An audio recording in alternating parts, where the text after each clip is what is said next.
Olá pessoal, meu nome é Guilherme Perini, eu sou médico hematologista do Hospital Israelita Albert Einstein da Beneficência Portuguesa e hoje eu estou aqui com o Dr. Sérgio Reutemann, do Hospital Moinhos de Vento de Porto Alegre, e a gente acabou de terminar a sessão plenária que a gente teve sobre a LLC.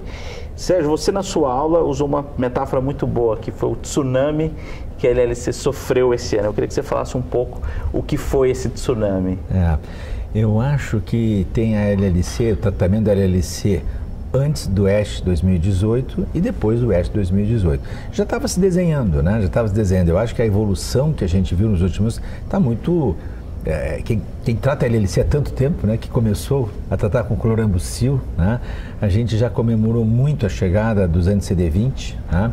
Depois nós tivemos o obinutuzumab, que tem um benefício em relação ao rituximab, mas não muda um paradigma, vamos dizer assim.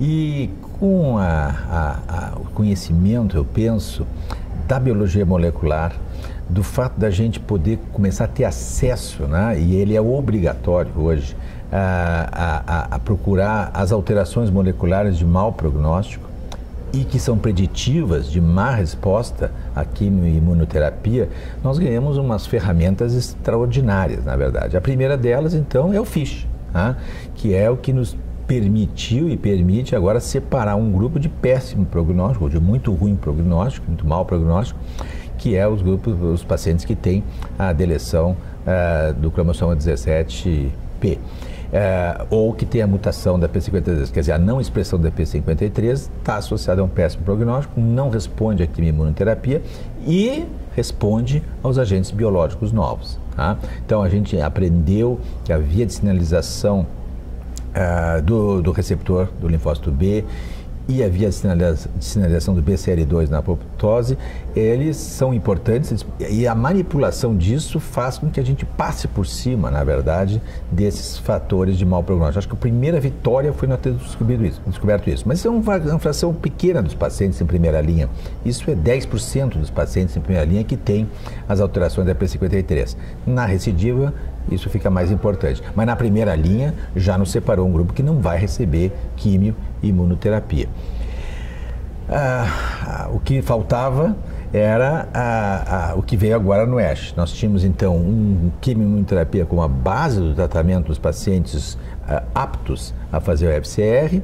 Nós tínhamos bendamustina e rituximab, a base do tratamento para aqueles pacientes que tinham mais de 65 anos e eram aptos, e a base do tratamento dos pacientes unfit era obinutuzumab e clorambucil. E tudo isso foi questionado espetacularmente nesse último ASH.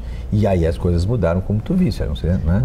E foi muito legal que a gente teve a possibilidade de contar com a apresentadora da plenária, que é a doutora Jennifer Woyak, dos Estados Unidos, do Ohio State University, justamente para falar dessa quebra de paradigma, né? Ela apresentou o estudo que randomizou os pacientes para bendamustina com rituximab, ibrutinib e ibrutinib com rituximab. E além de mostrar que o benefício do ibrutinib, mostrou que a gente não precisa, quando a gente lança a mão do ibrutinib, de associar o anti-CD20. Como que você vê isso? Você acha que realmente o grande perdedor do ASH é o anti-CD20? Eu acho que o grande vencedor do ASH são os agentes biológicos, né? Os novos agentes biológicos, em todas as frentes.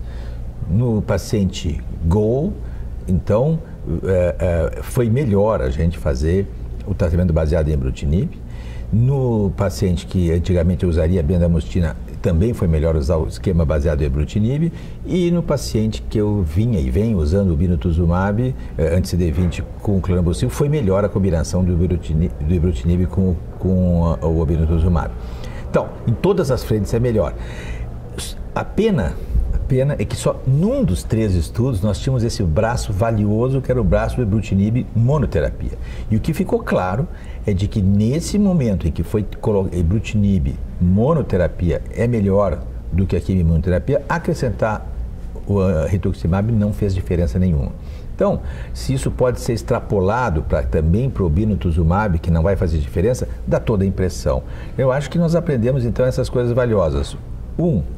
Que o tratamento biológico é melhor que a imunoterapia, e tu usasse mais de uma vez a expressão, né, de que a imunoterapia, se não está morta, está no estágio final na CTI, tu pode já comentar isso daqui a pouquinho.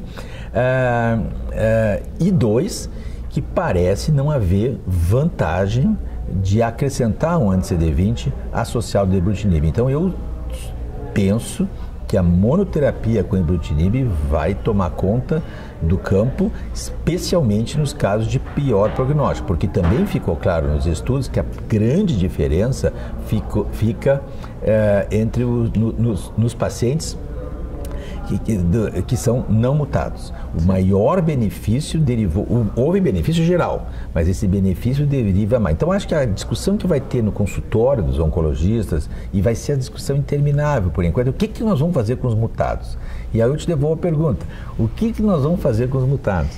Essa, como você mesmo falou, é a pergunta difícil, né? Porque de um lado a gente tem um risco com a quimioimunoterapia, mas o desfecho desses pacientes é muito bom. Então, follow-ups longos, aí 10, 12, 15 anos, a gente tem um platô em torno de 60%, podendo significar cura para esses pacientes. Eu acho que é uma decisão que envolve muitas coisas, isso até a gente discutiu lá. Então, primeiro, obviamente, envolve custo de uma terapia infinita versus uma terapia finita. Envolve conhecimento, a gente não tem follow-up a longo prazo dessas novas drogas. E, obviamente, envolve a escolha do paciente, né? Eu acho que são poucos pacientes que hoje, colocando na balança entre tratar com uma terapia com 3 comprimidos por dia ou uma quimioterapia, escolheriam quimioterapia. Mas eu penso, eu tô me enxergando segunda-feira que vem com um paciente de 55 anos na minha frente. E esse paciente existe, mutado, que não é de alto risco, e eu estou olhando para ele e eu estou me enxergando claramente apresentando as duas possibilidades. Porque são duas estratégias completamente diferentes.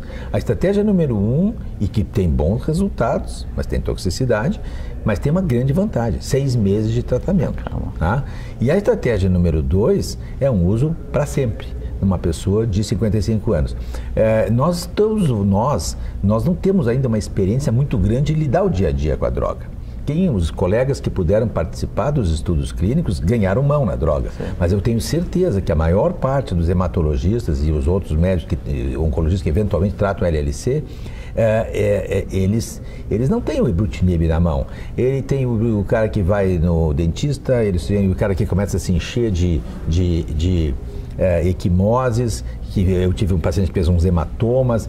O que a gente faz? A gente baixa a dose, a gente vai pensar em trocar. Então, eu acho que nós temos ainda um trabalho de ganhar mão da droga. Eu acho que isso vai ser natural, vai ser... E tem a questão do acesso, obviamente. Vamos passar por cima um pouquinho da questão do acesso, não é? Mas assim, sim, partindo do princípio que nós tenhamos acesso, nós estamos em primeira linha, eu posso escolher.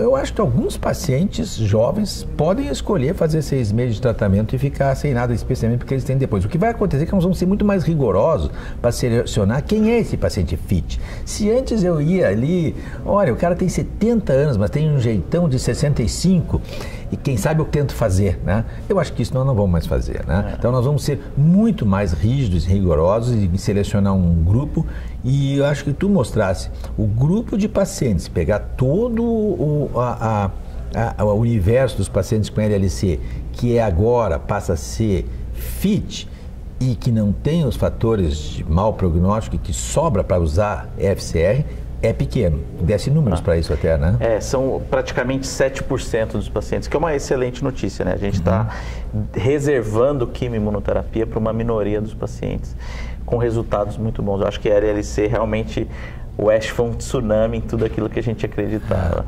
Tu acha que a gente deve fazer, agora fica assim, eu comecei a minha sessão dizendo, é obrigado a fazer a seleção. Então, eu preciso, antes de começar a tratar, fazer o sequenciamento para ver se ele é mutado ou não mutado, e eu preciso fazer o FISH para ver se ele tem a P53 deletada, vamos dizer assim, na direção do 17P.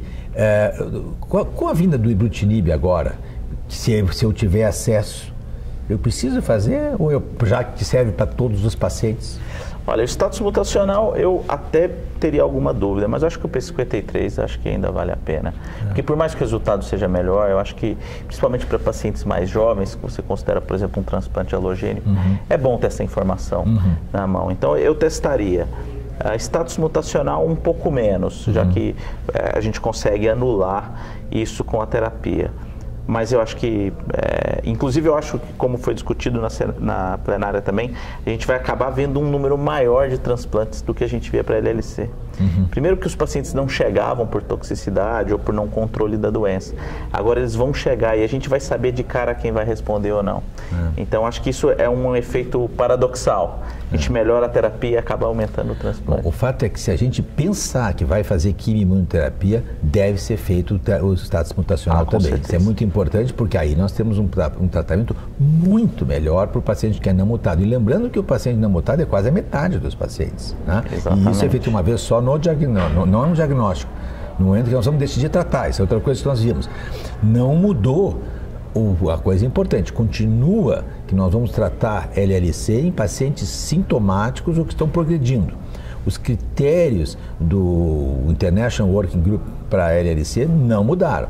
Não, por enquanto, não tem indicação de tratar pacientes assintomáticos, mesmo olhando os ótimos resultados, mesmo que esse paciente assintomático, por alguma razão, tivesse alguém pedido a um FISH e tivesse alteração. Aliás, a minha sugestão é que não se faça os testes moleculares em quem a gente não está pensando em tratar. Exato. Isso pode induzir a erro, isso se veio um perfil ruim, pode colocar a gente numa situação meio complicada. E eu tenho visto alguns colegas, e apresentei um caso, prescrevendo medicação biológica para pacientes sem indicação de tratamento. Então isso não mudou.